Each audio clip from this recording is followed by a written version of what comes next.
Breaking India Bharat विखंडन। Chapter 1 महाशक्ति या विखंडित युद्ध क्षेत्र। सभ्यता हमें एक साझी पहचान देती है जो जन समुदाय के रूप में हमारी छवि, इतिहास के एक समय के दृष्टिकोण और एक साझी नियति को मिलाकर बनती है। यह एक निश्चित समझ देती है कि हम कौन हैं और हमारे बीच एक गहरा मानसिक संबंध सुनिश्चित करने के साथ यह भाव भी उपजाती है कि यह देश रक्षा करने योग्य है। बिना इस गहरे संबंध के ऐसे प्रश्न उपस्थित ही नहीं होते कि कौन है यह हम जिसकी रक्षा की जानी है और बलिदान किसके लिए करने हैं। किसी सभ्यता को विखंडित करना व्यक्ति के मेरुदंड को तोड़ने के समान है। एक विखंडित सभ्यता बिखर कर टुकड़े टुकड़े हो सकती है और जिन क्षेत्रों को विखंडित किया गया है वे अंधकार भरे रूपांतरण के माध्यम से दुष्ट राज्यों में बदल सकते हैं, एक संपूर्ण क्षेत्र को विराट हिंसा और उपद्रव से ग्रस्त विनाशकारी स्थितियों में डालते हुए। क्या भारतीय सभ्यता का मेरुदंड ऐसे ही एक विखंडन का शिकार हो गया है? और वे कौन कौन सी शक्तियां हैं? वे बाहरी हैं या आंतरिक हैं या दोनों हैं? उनका स्रोत कहाँ है? वे कैसे विकसित होती हैं? उनका प्रबंधन कैसे होता है? यह पुस्तक ऐसे ही प्रश्नों का विचार करती है, विशेषकर द्रविड़ और दलित पहचान के संदर्भ में और इनका लाभ उठाने में लगे पश्चिम के देशों की भूमिका के बारे में।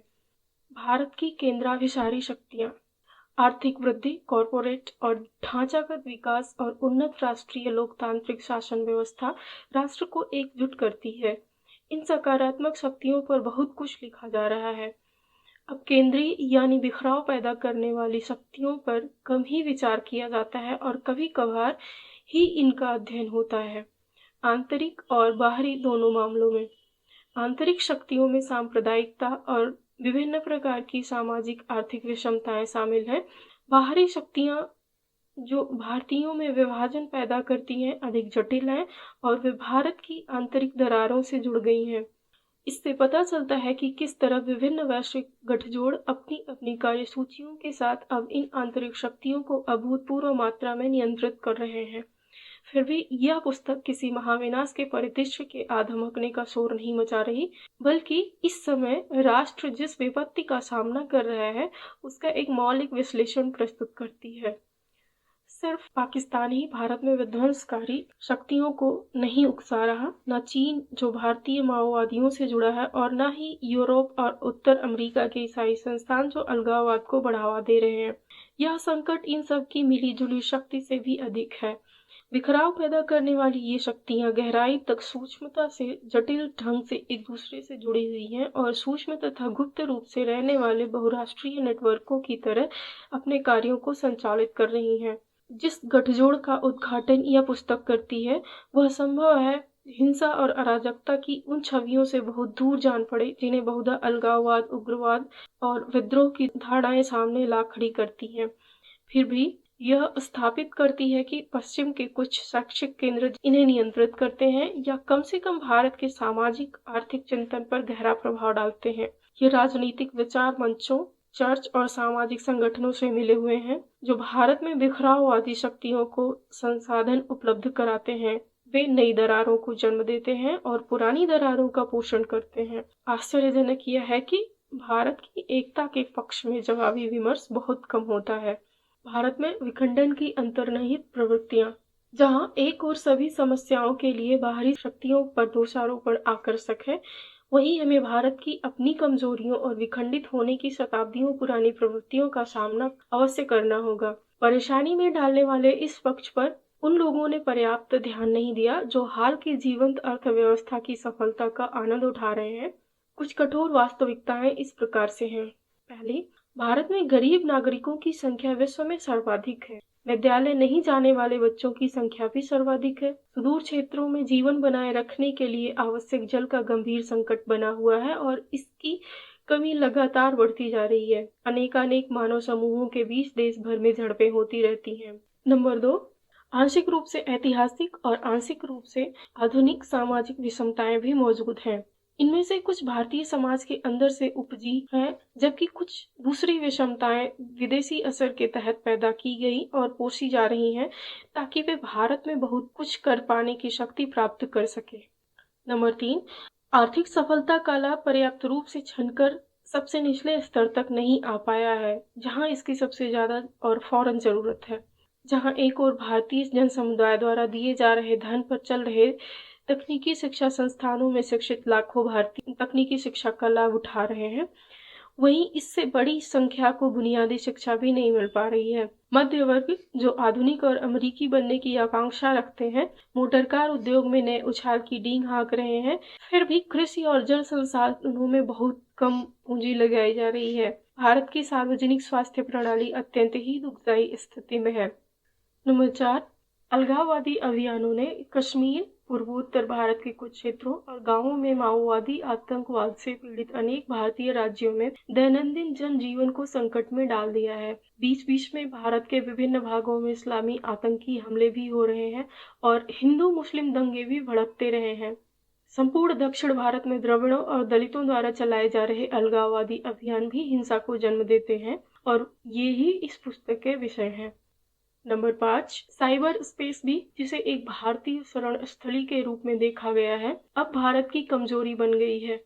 साइबर जासूसी पर हाल के एक बहुप्रचारित अध्ययन में भारत को एक सर्वाधिक पीड़ित राज्य बताया गया, जिसके संवेदनशील रक्षा नेटवर्क और देश-विदेश में उसके दूतावासों के सूचना तंत्रों को चीन के गुप्तचर एजेंटों ने बहुत सीमा तक अपने प्रभाव क्षेत्र में ले रखा है। इस तरह चीन के गुप्तचरों द्वारा प्राप्त महत्वपूर्ण सूचनाएं माओवादी उग्रवादियों तक पहुंचाई जा सकती हैं, जो खनिज संपदा संपन्न भारत के हृदय स्थल में जोर पकड़ रहे हैं, जहां राज्यों की उदासीनता, विदेशी हस्तक्षेप और माओ आतंकवाद का दुष्चक्र भारत को लहूलुहान कर रहा है। छठा, भारत अस्थिर अतिवादी राष्ट्रों से घिरा हुआ है, जिनमें वे राष्ट्र शामिल हैं जो विफल राज्य बनते जा रहे हैं। सीमा पार से भारत में हिंसा आयातित हो रही है, जो महत्वपूर्ण आर्थिक और सैनिक संसाधनों को उलझाए रखती है। लोकतंत्र के भारतीय अनुभव ने बहुत बड़ी संख्या में राजनीतिक पार्टियों को जन्म दिया है, जिनकी वजह से वोट बैंकों और सामाजिक ताने-बाने के स्वरों में बिखराव पैदा हुआ है। इसके साथ अवसरवादिता और अदूरदर्शिता पनपी है, जिसका नतीजा है दीर्घकालीन नीतियों के क्षेत्र में समझौते करने की प्रवृत्ति और ढुलमुल नीतियां। समझ नहीं आता कि भारत में जरूरत से ज्यादा लोकतंत्र है या कहा जाए शासन की कमी। 7वां, इसके बावजूद भारत का जीवन भी उल्लेखनीय है। उदाहरण के लिए, जहां अमेरिका आतंकवाद से अपने वतन की रक्षा के लिए अपनी फौजी ताकत बहुत बढ़ा चुका है, भारत ने उस सीमा तक ऐसा नहीं किया है। इसके बावजूद कि आतंकवादियों ने कम समय के अंतराल में यहां अधिक हमले किए। भारत की किलेबंदी जैसी कोई धारणा नहीं है। वर्ष 2008 में मुंबई के आतंकी हमले में 166 लोगों के मारे जाने के कुछ ही दिनों बाद ट्रेनें चलनी शुरू हो गईं, दुकानें फिर से खुल गईं और जनजीवन सामान्य हो गया। विश्व की दूसरी सर्वाधिक मुस्लिम आबादी भारत में ही है और इन मुसलमानों की बहुत बड़ी तादाद की जड़ें स्थानीय संस्कृति में गहरे जमे हुई हैं और वे अपने पड़ोसी हिंदुओं के साथ भारतीय समाज में खुले मिले हैं। अब तक इन्होंने अंतर्राष्ट्रीय अखिल इस्लामी कार्यक्रमों में शामिल किए जाने के प्रयासों का विरोध किया है और इस तरह भारतीय मुसलमान दुनिया भर के मुसलमान के लिए एक आदर्श उपस्थित करते हुए उन्हें अन्य धर्म के अनुयायियों के साथ सामाजिक सांस्कृतिक समन्वय और सामंजस्यपूर्ण सह अस्तित्व कायम करने की प्रेरणा देते हैं। अगला, नुकसान के बाद फिर से उठ खड़े होने की क्षमता भारत में है। वह आंशिक रूप से इसकी सभ्यता की तालमेल और सामंजस्य बैठाने की शक्ति और लचीलेपन पर आधारित है, साथ ही उन कठिन नीतिगत फैसलों पर भी जो इसके नेताओं ने 1947 के अंग्रेजी राज्य से मुक्ति के बाद अपनाए और लागू किए हैं। भारत के आरक्षण नामक सकारात्मक कदमों ने, जिन्हें सरकार पिछले 60 वर्षों से लागू किया गया है, दरिद्र दलितों और अन्य पिछड़े लोगों की दुर्दशा में बहुत सुधार किया है, लेकिन समस्या की विकटता को देखते हुए बहुत कम और बहुत देर से है। अनेक योग्य भारतीय गैर सरकारी संगठनों ने राज्य द्वारा छोड़े गए इस रिक्त स्थान को भरा है और सफलतापूर्वक सहायता प्रदान की है।